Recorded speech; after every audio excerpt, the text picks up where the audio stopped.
Très chers auditeurs, j'ai envie de te parler de quelque chose qui se joue souvent en silence, quelque chose de sournois et d'invisible, qui pourtant dirige nos choix, nos émotions et nos relations sans qu'on s'en rende compte. Je parle de ces schémas destructeurs qui se répètent dans nos vies, parfois sur des années, parfois même sur des générations.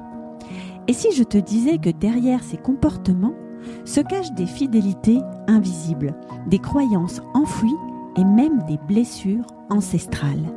Et si on levait ensemble le voile sur ces mécanismes pour enfin s'en libérer?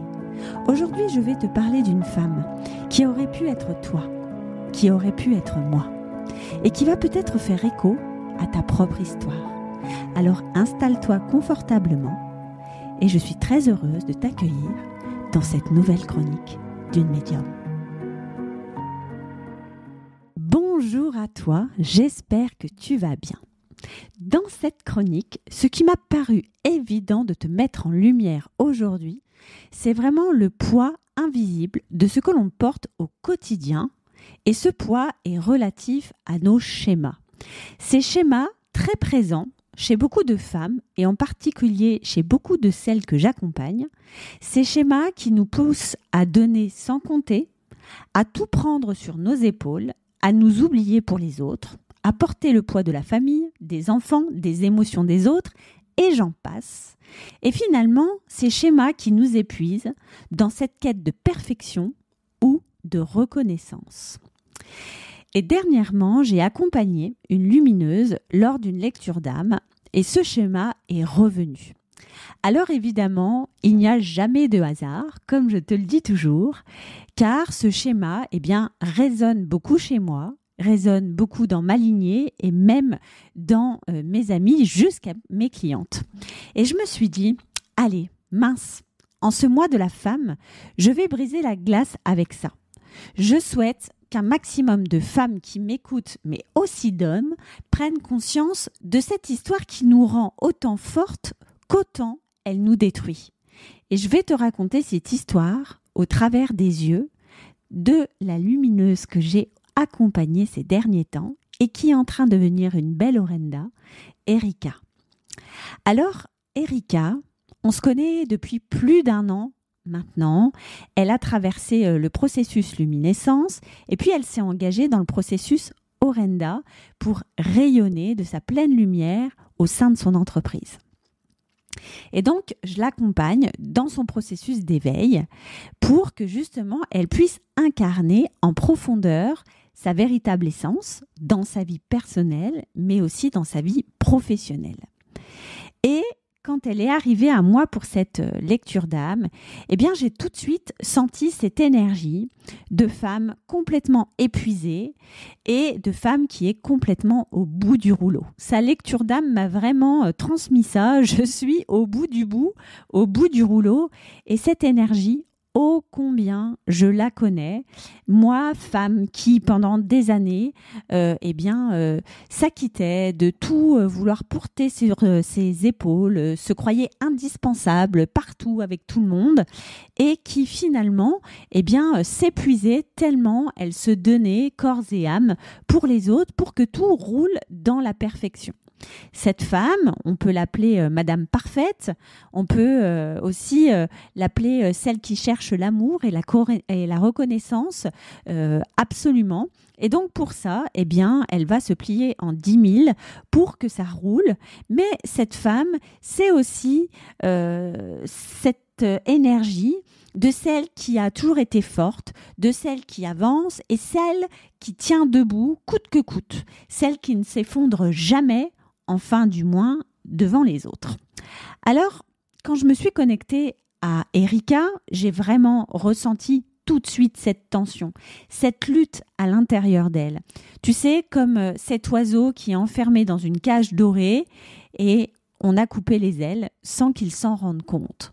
C'est-à-dire que peut-être que sa vie peut sembler comme ça d'extérieur rayonnante, tout va bien, mais en fait à l'intérieur, c'est la destruction massive. Tsunami, elle est au bord du gouffre. Et comme une évidence, eh bien, lorsque je me suis connectée à son énergie, Erika m'a raconté son quotidien, son entreprise qu'elle est en train de créer, sa famille, et plus particulièrement un enfant qui lui pose de gros problèmes, son couple, son conjoint avec lequel il y avait beaucoup de complications. Et elle avait vraiment ce sentiment que tout tournait autour d'elle, c'est-à-dire que autant ses enfants, autant son entreprise, autant son conjoint, eh bien, ne cessaient de la solliciter. Et en fait, quand elle me parlait d'elle, eh bien, elle me disait qu'elle-même, elle se considérait comme le pilier et tout le monde la voyait ainsi. Elle était un roc sur lequel, eh bien, tout le monde pouvait se délester et répandre ses problèmes, mais aussi, t'as l'air solide, je vais te demander de l'aide. Et donc, que ça soit en tant que mère, en tant qu'amie, en tant que confidente, en tant que partenaire, eh bien, elle était toujours là pour accompagner et puis aider ses proches à franchir leurs épreuves. Et j'insiste sur leurs épreuves, parce que ce qui se passe souvent dans ce forme de schéma qu'on a tendance à avoir, c'est qu'on s'attelle à accompagner les autres dans leurs épreuves. Ces épreuves, ce ne sont pas les nôtres, mais pour autant, on se dit, bon allez, je vais aller les aider à traverser ça, parce qu'en fait, peut-être qu'en les aidant, je vais avoir leur reconnaissance et puis je vais avoir de la valeur à leurs yeux. Et donc, dans son mécanisme qui était forcément invisible, eh bien, elle était là, toujours présente, cette femme, cette mère, cette partenaire, cette amie, qui savait écouter, soutenir, conseiller et porter, même parfois à la place de l'autre. Et quand il s'agissait finalement de s'occuper d'elle-même, de ses propres besoins, de ses propres envies, eh bien là, elle n'en était plus capable. Pourquoi ? Parce qu'elle n'avait plus la force ni l'espace pour faire ça pour elle, parce que tout ce qu'elle avait donné comme énergie était tari pour les autres. Mais ce qu'elle ignorait, quand elle m'a relaté en fait toute son histoire, c'est qu'elle était pleinement responsable de cette situation. Et si, à ce moment-là, où je suis en train de parler, tu te reconnais déjà dans l'histoire d'Erika, je vais peut-être te dire quelque chose qui ne va pas te plaire. Tu es responsable aussi de ta situation. Et je me permets de te le dire parce que moi aussi, j'ai longtemps fonctionné comme ça et j'ai pris vraiment conscience que j'étais responsable de ce que j'avais créé. J'ai été cette petite fille, cette adolescente, puis cette femme qui donnait sans compter pour les autres, qui portait le poids des responsabilités des autres, qui s'attelait à consoler, à donner mon aide, comme si finalement c'était ma mission de vie, qui pensait finalement que sa valeur dépendait de ce qu'elle apportait aux autres. Et au fil de ma vie, j'ai encaissé,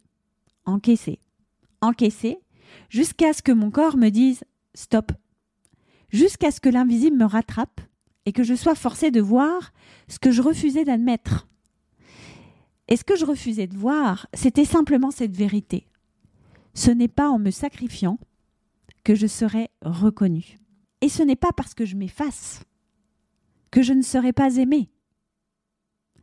Et ces deux vérités qui m'ont apparu en pleine face, pour être complètement honnête avec toi, ça a été bien brutal. Je me suis pris un uppercut, comme on dit dans le jargon de boxe de mon fils, mais ça a été plus que nécessaire. Parce qu'aujourd'hui, si j'en suis là, si j'arrive à porter une entreprise, si j'arrive à accompagner autant de femmes dans leur quête d'éveil, c'est parce que justement, je ne me positionne pas comme la super-héroïne qui va sauver tout le monde. Je me positionne comme un guide, comme une personne qui transmet des messages, qui peut conseiller, qui peut avoir une oreille attentive, mais en aucun cas quelqu'un qui porte à la place de l'autre. Imagine si j'avais continué dans ce schéma avec toutes les clientes aujourd'hui que j'accompagne. Bon, je crois que je ne serai plus sur Terre. Je serais déjà passée dans l'au-delà parce qu'en fait, je n'aurais plus du tout d'énergie vitale. On est d'accord. Mais ce qui nous conduit vraiment à ces schémas-là, et si tu te reconnais dans ces schémas-là d'ultra d'aide en fait, et d'être hyper forte pour tout le monde, ce schéma que nous portons en nous, c'est souvent quelque chose qui est issu de notre éducation, de notre génération, voire parfois de vie antérieure. Et très souvent, quand on est ce type de femme, eh bien, on a très souvent entendu ce type d'injonction de femmes de notre famille, souvent des mères et des grands-mères, comme « sois forte »,« allez, tu vas y arriver »,« allez, t'es une battante » ou « bon, arrête de faire tes chichis là ». Est-ce que ça te parle, ça, ce genre de phrase ? Eh bien, tu vois, c'est des injonctions qui vont toujours te prouver qu'en tant que femme, tu dois être forte. Et puis, on n'est pas là pour jeter la pierre à nos grands-mères ou à nos mères, parce qu'elles aussi, elles ont entendu ça de leur mère et leur grand-mère. Elles n'ont fait que répéter ce qu'elles ont entendu, parce que visiblement, avec leur regard, eh bien, leur mère et leur grand-mère ont pu traverser des épreuves. Et puis, du coup, eh bien, elles vont le répéter, parce que visiblement, ça a l'air de fonctionner. Mais ce qu'elles ignorent, c'est que même si, en apparence, tout a l'air beau, tout a l'air de bien se passer pour ces femmes, à l'intérieur, eh bien, c'est le cataclysme, la destruction intérieure. Mais, encore une fois, elles ont leur prisme où elles regardaient leur mère et leur grand-mère avec un œil qui ne permettait pas de voir l'invisible, ce qui se passait à l'intérieur de leur corps et ce qui se passe aussi à l'intérieur d'Erika, ce qui s'est passé à l'intérieur de mon corps et peut-être à l'intérieur du tien. Mais quand elles t'ont dit ça, sois forte, tu vas y arriver, arrête de faire des chichis, c'est d'abord et avant tout un geste d'amour pour te protéger. Parce que, de par leur regard, de par leur éducation, de par leur conviction, de par ce qu'elles voyaient, ce qu'elles interprétaient, elles pensaient que ces injonctions allaient leur sauver la vie et allaient sauver aussi la tienne et avaient sauvé celle de leur mère et de leur grand-mère. Et c'est exactement ce qui s'est passé pour Erika. Comme moi, comme toi peut-être, ce qu'elle a pu vivre dans ses vies antérieures, dans son éducation, a fait qu'aujourd'hui, elle s'imposait d'être cette femme forte, coûte que coûte, parce qu'elle était convaincue que c'était comme ça que ça fonctionnait. Et oui, parce que Erika, comme nous toutes, porte en elle l'histoire de toutes ces femmes qui nous ont précédées. Celles qui ont appris à survivre en se sacrifiant. Celles qui ont appris que leur valeur dépendait de ce qu'elles donnaient et non de ce qu'elles étaient. Et ça, c'est un schéma que je vois encore chez tant de femmes que j'accompagne. Le sacrifice silencieux, la peur de dire non, l'impression que si elles s'arrêtent, eh bien tout va s'effondrer, que si elles disparaissent, rien ne va fonctionner. Cette culpabilité, dès qu'elles osent un instant prendre soin d'elles, penser à elles. Et pourtant, ce sont ces mêmes schémas qui les enferment, qui les empêchent d'avancer et qui les vident complètement de leur énergie physique et vitale.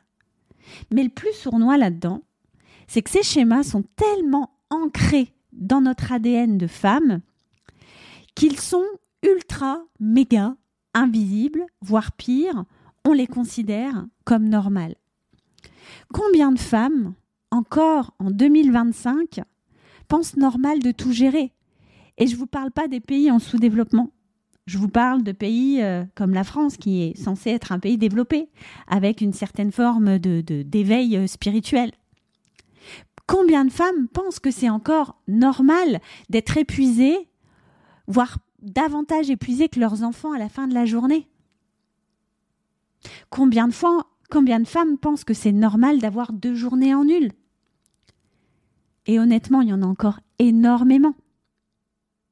Parce que moi, évidemment, j'accompagne un échantillon de ces femmes qui, elles, sont prêtes à changer. Mais combien de femmes n'en ont même pas conscience ? Pourquoi ? Parce que c'est ancré dans leur gène, dans leur lignée, et parfois même dans leur vie passée, et elles n'en ont pas conscience. Et aujourd'hui, moi, j'ai la chance d'accompagner des femmes qui sont dans cette transition de vie, qui prennent conscience de leur schéma destructeur, et j'ai l'honneur de pouvoir les accompagner à déstructurer tout ça. Et pour Erika, eh bien, cette lecture d'âme, elle a permis là aussi de lever le voile. Elle lui a permis de voir ce schéma invisible, de voir qu'elle avait la possibilité de changer son positionnement et que surtout, rien n'était figé dans sa vie, dans la matière. Et au fil du soin, elle a compris qu'elle pouvait d'abord poser ses limites poser ses limites avec son conjoint et particulièrement avec son fils. Et ça, c'est important, le fait de poser tes limites. Je dirais même que c'est vital. Si tu fais quelque chose contre ton gré, qui ne te convient pas, mais que tu veux le faire parce que tu veux la reconnaissance de l'autre, il y a un problème. Tu sais, en tant que maman, je suis toujours aux aguets un petit peu de voir le comportement de mes enfants. Et j'ai un de mes enfants qui est assez dans cette posture de sacrifice.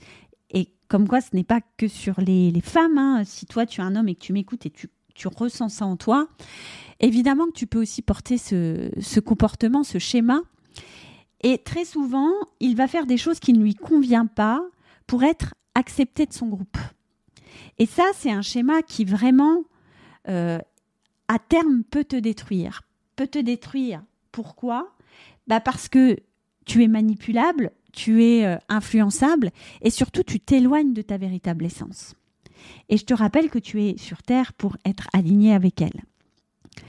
Et Erika, eh bien, c'est ce que je lui ai transmis ici, c'est ce que les guides lui ont transmis, c'est de lui dire « Pose tes limites. Tu n'es pas obligé de faire tout ce qu'on te demande. Tu n'es pas obligé de répondre à l'appel. » Et ça, eh bien, ça va être cette histoire d'être capable de dire non sans culpabiliser. C'est pas parce que je dis non que je vais être reniée, qu'on ne va plus m'aimer. Si je dis non, c'est tout simplement que je fais de moi la priorité. Et ça, c'est très très important. Et justement, dans cette lecture d'âme avec Erika, ce qui est venu renforcer ça, c'est la visite d'un défunt. Elle avait eu un très très bon ami qui est mort d'un cancer assez jeune, et donc il est venu se manifester pendant la lecture d'âme. Donc je ne le connaissais pas, évidemment, elle ne m'en avait jamais parlé. Et il lui a expliqué, il était pas en colère, mais il était un petit peu... voilà, il avait une très forte énergie dans ses paroles, il avait besoin qu'elle comprenne, parce que lui avait exactement vécu dans sa vie ce qu'elle était en train de vivre, et ça l'avait mené à sa perte. En fait, cet ami-là est mort donc très tôt d'un cancer pour avoir ignoré ses ressentis, juste pour plaire et convenir à son environnement. Et au fil du temps, en fait, à force de se renier, à force de faire des sacrifices pour les autres, pour plaire, pour avoir l'adoubement de l'autre, eh bien, il s'est éloigné de lui. Et le cancer a fini par le ronger. Parce que les guides ont clairement dit, en fait, on ne t'a pas envoyé pour ça et tu es carrément en train de prendre un autre chemin. Alors, ça ne sert à rien que tu continues ton existence. Ça a été hyper fort ce qu'ils leur ont dit. Mais c'est ça. Et je suis là aussi pour te rappeler, en tant que médium, et dans tout ce que je reçois comme enseignement, que si tu es ici, c'est pour incarner ta véritable essence. Et pas pour incarner la véritable essence de quelqu'un d'autre. Et aujourd'hui, tu as cette possibilité d'honorer ton énergie, ton essence, avec amour. Juste par le fait de dire non, je n'ai pas le temps, non, ça ne me convient pas. Et que ça, eh bien, tu peux exister dans ton essence, dans la joie de ton cœur, dans la connexion véritable à ton âme, complètement en dehors du regard des autres. Et je vais te dire quelque chose d'important et j'espère que ça va résonner en toi. Le jugement de l'autre ne te définit pas. Il ne définit pas en aucun cas la personne que tu es. Car avec évidence et certitude, on ne peut pas plaire à tout le monde. C'est un fait. Je connais aucune personne qui plaît à tout le monde. Et si elle plaît à tout le monde, c'est que, eh bien justement, elle est un petit peu dans l'hypocrisie et elle est dans le jeu pour justement convenir à l'autre. Lorsque tu es complètement aligné à ton essence, il est évident que tu ne peux pas plaire à tout le monde parce que tu as tes propres idées, tu as ta propre façon de voir le prisme de l'univers et de la Terre et tu as ta propre vision. Et les personnes qui sont autour de toi, qui vivent avec toi sur Terre, évidemment, eh bien, ont quelques différences avec toi. C'est normal. Vous n'êtes pas là pour réaliser la même chose. Donc, ce qui est important, c'est que finalement, lorsque tu t'incarnes tel que tu es, avec tes propres idées, tes propres convictions, lorsque tu sais dire non, lorsque tu sais t'imposer finalement dans tes convictions, eh bien, tu commences à incarner ton essence. C'est par là que ça commence à arriver. Alors, si tu te reconnais dans l'histoire d'Erika et que ce sujet vibre dans toutes tes cellules, peut-être même te fait pleurer, je suis là aussi pour te dire que tu peux changer les choses dès maintenant. Que même si tu as une histoire transgénérationnelle compliquée à ce sujet, des vies antérieures qui peut-être te poursuivent ou une éducation qui t'a enfermé dans ce schéma, le changement t'appartient maintenant. Il s'agit d'agir sur le présent pour transformer ton futur. Alors évidemment, je vais te dire pour terminer cet épisode ce que j'ai mis en place pour sortir de ça et ce que je conseille aussi aux femmes qui se retrouvent là, où j'étais coincée aussi, et comment finalement eh bien, on a pu évoluer. Alors évidemment, je vais être complètement transparente avec toi. Ni pour les femmes, ni pour moi, ce travail est terminé. Parce qu'encore une fois, on le porte de manière cellulaire. Donc c'est un travail, on va dire, un ouvrage, pas un travail, un ouvrage de longue haleine qui va se transmettre aussi sur nos futures générations de femmes. Et tout ça, avec le temps, va se dissiper parce qu'on va œuvrer sur ce qu'on appelle l'épigénétique. Et donc, quand tu auras des enfants, si tu n'en as pas, ou quand tes enfants auront des enfants, parce que tu auras œuvré ainsi, eux n'auront plus cette mémoire-là. Et ça, c'est magnifique. C'est merveilleux de pouvoir contribuer comme ça à l'évolution de la femme ou à l'évolution de ses schémas. Donc, comment faire pour sortir de ces schémas qui nous imposent de nous sacrifier, de ne pas poser nos limites et de se fatiguer en permanence pour simplement avoir l'amour et la reconnaissance de l'autre? Eh bien, d'abord, la première chose, c'est ce que je dis toujours, c'est d'abord prendre conscience de ce schéma. 80% du changement se fait dans la prise de conscience. Donc, dans ton quotidien, ce qui va être important, c'est d'observer quand et comment il se répète dans ta vie. Est-ce que tu as toujours finalement cette impression que tu es en train de tout gérer ou que tu portes la misère des autres? Est-ce que les gens sont toujours en train de compter sur toi? Et donc, juste d'observer les moments dans ta vie où tu es dans ce schéma-là, où les gens te sollicitent aussi pour ça. Ensuite, une fois que tu l'observes, évidemment, on va apprendre et tu vas apprendre à tranquillement dénaturer un petit peu ce schéma destructeur. Dès que tu prends conscience, par exemple, moi je sais que j'ai encore tendance à dire oui, alors ça disparaît, mais j'avais toujours tendance à dire oui, de toute façon, c'est toujours moi qui gère dans cette maison. Si je suis pas là, il y a rien qui se passe. Et ça, c'est des phrases types, voyez, où on vient se conforter dans ce schéma.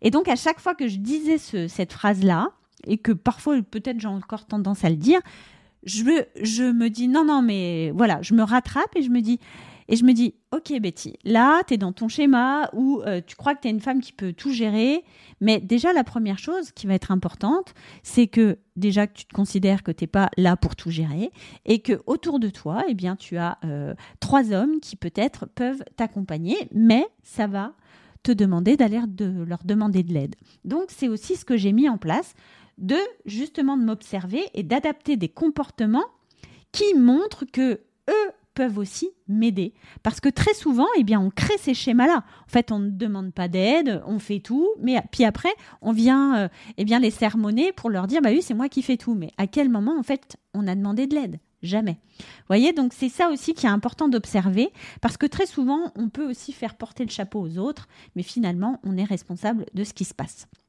Ensuite, ce qui va être important, c'est que tu remettes en question les croyances qui sont derrière ce schéma. C'est-à-dire à chaque fois ces paroles qui viennent un petit peu bercer ton mental. Donc, je suis forte, je vais y arriver, arrête de te plaindre, oh, c'est rien, ça va passer. C'est OK, tu as le droit d'être vulnérable. tu as le droit d'être fragile et tu as le droit de parfois de ne pas te sentir assez présente, assez forte pour traverser une forme d'épreuve. Et ça, c'est important. Il y a quelque temps, et c'est quelque chose que j'ai vraiment adoré, et j'aime beaucoup travailler comme ça avec mon équipe dans une forme de sincérité, d'humilité. J'ai proposé un challenge à mon équipe. Donc, j'ai 3 femmes qui travaillent avec moi, des coachs, qui sont médiums, énergéticiennes aussi. Et donc, je leur ai proposé un certain challenge pour la suite des événements dans l'entreprise. Et l'une m'a appelée. Elle m'a dit, écoute Betty, moi, je me sens pas. Je me sens pas de faire ça. Ça ne me correspond pas. C'est pas aligné à mes valeurs. Mais quelle leçon! Ça a été pour moi... justement, je me dis, mais cette nana, elle est exceptionnelle. Et parce que les femmes qui sont dans mon équipe, je les ai accompagnées aussi dans le processus. Et je me suis dit, mais qu'est-ce que c'est beau, en fait, de la voir s'autoriser à me dire non. Alors que, je suis censée être la chef d'entreprise et que je suis censée pouvoir l'aider à contribuer à son éveil et à son agrandissement professionnel. Et elle me dit, écoute, moi, c'est pas aligné. Mais je lui dis, mais c'est parfait. En fait, ce qui est important, le plus important, c'est que tu sois là en étant aligné. Et si c'est pas OK pour toi, c'est OK pour moi aussi. Et ça s'est fait comme ça. Et c'est ce qui est génial. Elle aurait pu se dire, non, mais moi, il faut absolument que je travaille avec Betty parce que ça va contribuer à mon essor, même si j'aime pas ce que je fais et tout. Mais non, en fait. Parce qu'elle sait que son chemin est ailleurs, qu'elle est attendue ailleurs. Et c'est ça aussi qui est important. C'est vraiment de remettre en question ces croyances qui viennent parfois te titiller et te dire que c'est pas grave, j'y vais quand même si ça me correspond pas. Et puis la dernière chose qui est vraiment important, c'est faire de toi la priorité. C'est vraiment te demander aujourd'hui, ce que tu fais dans ta vie, ce que tu fais pour les autres, est-ce que ça te fait vraiment vibrer? Est-ce que tu kiffes ça? Tu peux très bien aimer aider les autres. C'est pas un problème, en fait. Si aujourd'hui tu kiffes ça et que tu as toujours en bonne énergie et que tu fais pas culpabiliser l'autre de t'aider, alors c'est complètement OK. Continue à être vraiment une personne qui œuvre pour le bien de tous et pour les aider comme ça à outrance. Mais ce qui est important, c'est vraiment que tu sentes que quoi qui se passe dans ta vie, quoi que tu fasses, ça résonne pleinement avec qui tu es en profondeur. Et que lorsque tu fais des choses, tu sens que tu existes pleinement. Parce que tu as le droit d'être heureuse, tu as le droit d'être libre et tu as simplement le droit d'être toi. Alors, très chers auditeurs ou auditrices, ce que je vous ai raconté aujourd'hui, ce dont je vous ai parlé, si vous avez cette impression de porter trop, de vous oublier pour les autres, alors sachez que vous pouvez vous en sortir. Vous pouvez sortir de schéma. Ce que vous avez vécu jusque maintenant ne vous définit pas et ne définit pas votre avenir. Vous êtes là pour bien plus que survivre. Vous êtes là pour vous épanouir, pour rayonner, pour vraiment vous connecter à qui vous êtes en profondeur.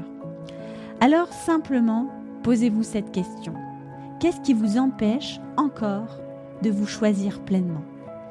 Et si vous voulez aller plus loin, si vous sentez que vous avez besoin d'un accompagnement pour briser ces schémas, vous savez où me trouver. Je vous dis à très très bientôt pour une prochaine chronique et surtout, prenez soin de votre âme. À très vite.